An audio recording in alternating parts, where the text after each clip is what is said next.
안녕하십니까, 박재원 세무사입니다. 매번 세금 이야기만 하고 지루한 이야기만 하는 거 아니냐라고 하시는 분은 없겠죠. 예, 제가 이렇게 주말에 파마를 했습니다. 어울립니까? 예. 자, 오늘은 제 고객 중에 한 분이 몇 년 전에 상담했던, 그래서 이번에 조금 효과를 봤던, 그래서 세금을 한 7천만 원 정도 아꼈나요? 이런 사례를 한번 같이 나눠볼까 합니다. 어떤 부분이었냐면은, 자, 이분은 공직에 계신 분이었어요. 서울에 사시는데 강원도가 친정이래요. 그래서 한 20년 전에 고향의 농지를 2억을 주고 샀습니다. 그래서 친척한테 임대를 주고 있어요. 근데 지금 10억에 판 거예요. 10억에 팔았어요. 한 5년 전에 저하고 상담을 했었는데, 지금 10억에 팔았다고 하니까 와, 2억에 주고 샀으니까 10억 주고 파니까 많이 남았네, 이렇게 생각을 하실 거는 같지만, 실제 그 돈으로 서울에 어디 뭘 샀다 그러면 정말 돈을 많이 벌었을 건데 라고 해서 후회하시는 분입니다. 자, 이분은 이제 지금 현재 농지를 사서 친척이 지금 관리를 하고 있어요. 사실 사놓고 거의 방치를 하고 있는 거죠.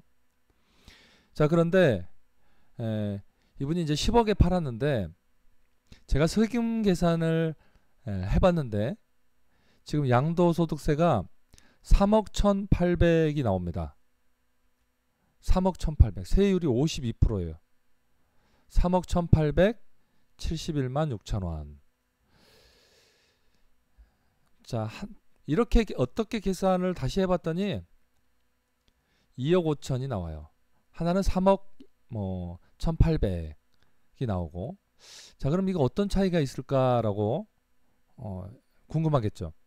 그래서 세금 차이가 지금 한 7,500만 원 정도 난다는 거죠. 7,500만 원. 야, 어떻게 계산하면 이렇게 차이가 나느냐라고 하는데, 생각해 보시면 농사를 짓지 않았다라는 게 가장 큰 차이를 발생하는 겁니다.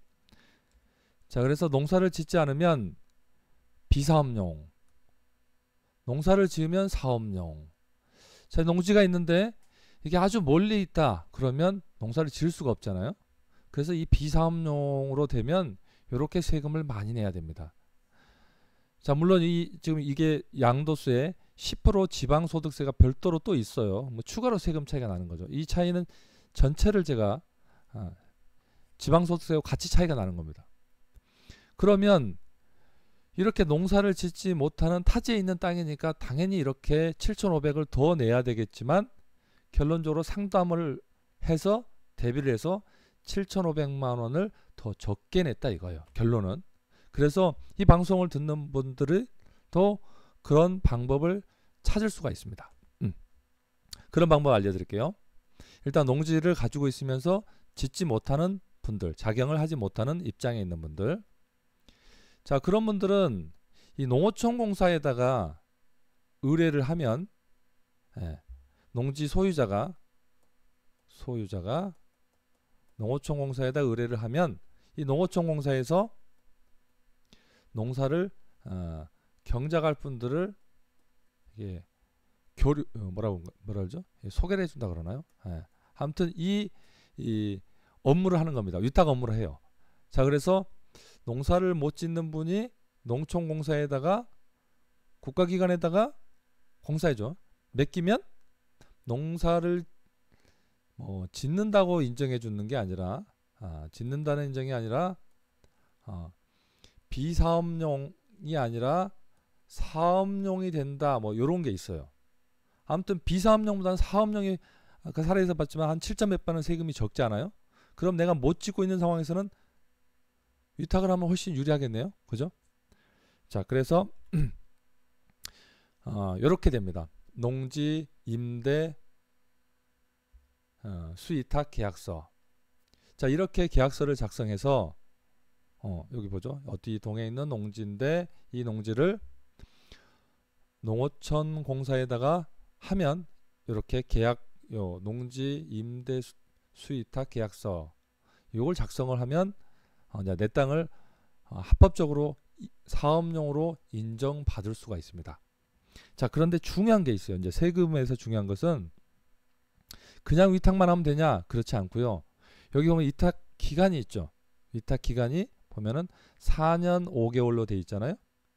4년 5개월은 안 됩니다. 세법에서 인정해 주려면 8년 이상을 위탁을 해줘야 됩니다. 8년 이상. 자, 그래서 이분은 2009년부터 2014년 4년 했지만 상담을 통해서 어떻게 했어요? 그만하려다가 더 하게끔 해주는 거죠. 8년 동안. 또 위탁을 안 하다가 위탁을 하게끔 해줘서 사업용 7,500만 원 세금을 아낀 겁니다. 연간 임대료 얼마냐? 50만 원밖에 되지 않아요. 1년간 임대료 50만 원밖에 되지 않지만 그게 중요한 게 아니죠. 더 중요한 것은 세금을 7,500만 원 아꼈다는 겁니다.